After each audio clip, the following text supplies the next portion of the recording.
প্রিয় ভিভার্স, আবারও চলে আসলাম তোমাদের মাঝে আজকে একটি নতুন টপিক নিয়ে। যে টপিকটা হলো যে রিসেন্ট ওয়েস্ট বেঙ্গল পুলিশের যে ভ্যাকান্সি বার হয়েছে তার সম্বন্ধে কিছু যুক্তিতর্কের কথা বলবো।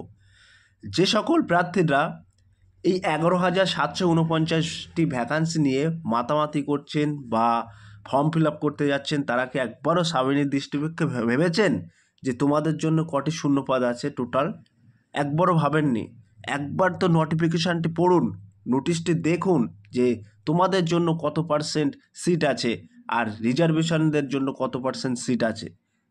আলটিমেটলি এখানে দেখা যাচ্ছে টোটাল 10% সিট বেকার যুবক যুবতীদের জন্য আছে, আর বাকি 90% seat NVF, HG, ex serviceman, civic ভলেন্টিয়ারদের ক্ষেত্রে কিন্তু 90% সিট সংরক্ষিত আছে।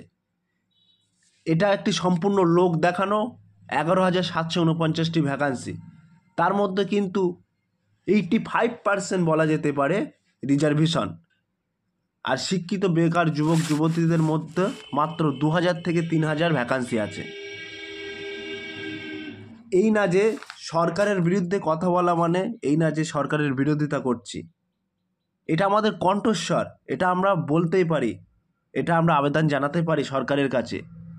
যে সকল প্রার্থীরা এখনও পর্যন্ত এই ভ্যাকান্সিটি ভালোভাবে দেখুনি, পড়ুনি, তাদেরকে বলবো প্লিজ পড়ুন, একবার ভাবুন, একবার সজাগ হন, চোখটা খোলা রাখুন। মাত্র 2-3 হাজার ভ্যাকান্সির জন্য লক্ষ লক্ষ ছেলেপিলে আমরা বেকার যুবক যুবতী বসে আছি। এতটা কম্পিটিশান মাত্র 2-3 হাজার ভ্যাকান্সির জন্য। একবার ভাবুন, কিছুদিন আগে সিভিক ভলেন্টিয়ারদের জন্য জুনিয়র কনস্টেবলে কনভার্ট করছে, তাহলে এখানে এতটি পদ সিভিক ভলেন্টিয়ার্স, এনভিএফ এই সমস্ত পদের জন্য কেন রিজার্ভেশন দেওয়া হয়েছে? তাহলে বেকার যুবক যুবতীদের মাত্র 3,500 ভ্যাকান্সিতে লড়াই করবে? কিছুদিন আগে কলকাতা পুলিশে ভ্যাকান্সি বার হলো, সেখানেও সিভিক ভলেন্টিয়ার্স, হোমগার্ডদের জন্য কিন্তু রিজার্ভেশন সিট দেওয়া থাকলো।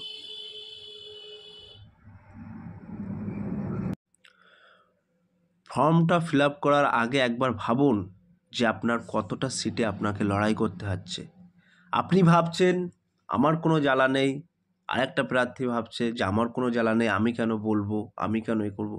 আলটিমেটলি সবারই কিন্তু জ্বালা, কারোর ফ্রন্ট সাইড দিক থেকে, কারোর ব্যাক সাইড দিক থেকে, সবার কিন্তু জ্বালা আছে। তাই প্রিয় ভিউয়ার্স, তোমাদেরকে একান্ত অনুরোধ রইল, সোচ্চার হও, চোখ কান খোলা রাখো, সব দিকে দেখো। শিক্ষা আছে, চাকরি নেই, স্কুল আছে, টিচার নেই, এমন একটা পরিস্থিতি এই মুহূর্তে।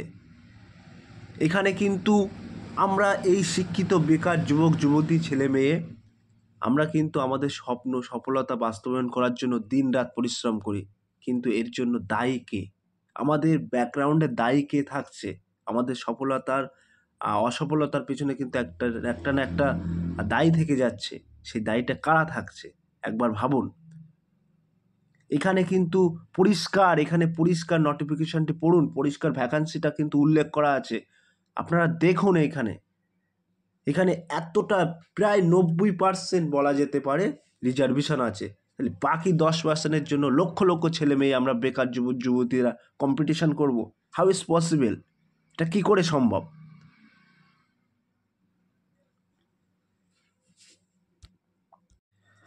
প্রিয় ভিউয়ার্স, বলার আমার অনেক কিছু ছিল, কিন্তু কিছু গাইডলাইনের জন্য বলতে পারি না। মনের মধ্যে উন্মাদনা হয়, কিন্তু উন্মাদনা হওয়ার পরেও কিন্তু মুখ ফোটে না, এমন একটা পরিস্থিতি। তো জাস্ট এই একটা দুটো টিপস দিয়ে দিলাম, এবার বাকিটা তোমরা একটু সজাগ হও, তোমরা চোখ কান খোলা রাখো। তো আজকের এই ভিডিওটি ছিল। যদি ভিডিওটি ভালো লেগে থাকে প্লিজ বন্ধুদের মাঝে শেয়ার করে দিন এবং কমেন্টের মাধ্যমে জানান। ফিরে আসছি আগামী দিনে তোমাদের জন্য নতুন একটি টপিক ভিডিও নিয়ে।